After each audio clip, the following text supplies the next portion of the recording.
سلام علیکم همدیگران عزیز. امروز 22 نوامبر سال 2024 می باشد.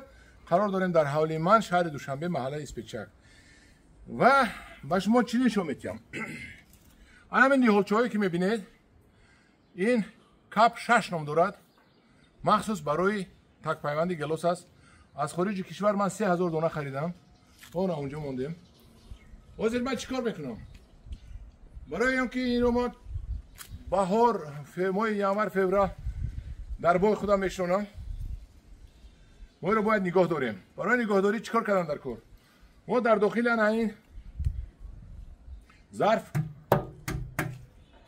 یک ستیل پاروی گاو رو که پاروی تر می باشد پرتوفته 4 ستیل خاک ریخته آب ریختیم و انم خیلی اوتاله کردیم.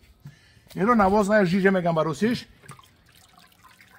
و توجیکیش چی میگن؟ اوتاله پاروگی میگن، چی میگن نمیدونم. خلاص دیگه هم خیلی تیار کردیم و هر یک بانچه تک پیوندی کپ 6 رو ریشه هاش رو در همین اوتاله آبی ما پارو زده تر کردیم. ریشه هایش رو گرفتیم تر کرده. مانه خیلی و بعد در داخل اوقات چخوری کندگی ما داخل چخوری مونده جای کردیم.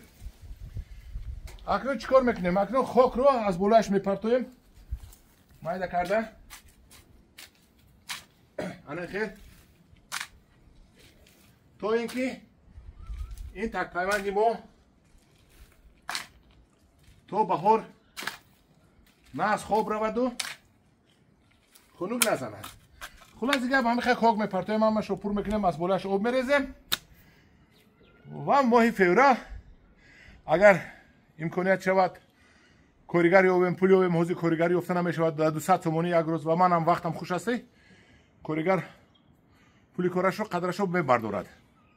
200 تومان پایان هیچ که کار نمیکند. ما اینا رو میبریم باغ میشنونیم، ولی آب نداریم، لیکن میگوین که آرزو میکنیم که صاحب آب شویم. میگوین که زندگی به آرزو شیرین نبود زندگی را آرزو شیرین نمود. یک بار دیگه تکرار کنم کنی زندگی به آرزو شیرین نبود، زندگی را آرزو شیرین نمود. ما هم آرزو داریم که باغمون رو اتک زمین آب بروریم، جویش رو یافتیم، آمدن نشون دادن. خب پول نیست 150,000 تومان در کار یکی یگان آدم سرمایه دار یافت میشود و قرضی به فایزی یک 2-3 ساله میتیاد من آبم رو میبرورم و در آن زمین تجربه های تمام دنیا رو میگذرونم تا اینکه هر یک فرد تاجیکستانی از آن تجربه ها بینن، خبردار شوند، باغدارها آموزش کنن از تجربه های من، باغ های بهترین رو آباد کنیم. من همین کپ 6 یک از گلاس های بهترین می شود. این 2 سال پس تیار می شود گلاس های من شنوندم زمان این سال 25 بهار شنوندم تیراموش پیوند کنم 26 تیرامو ماه دکبر و فروش می برد بهاری 27.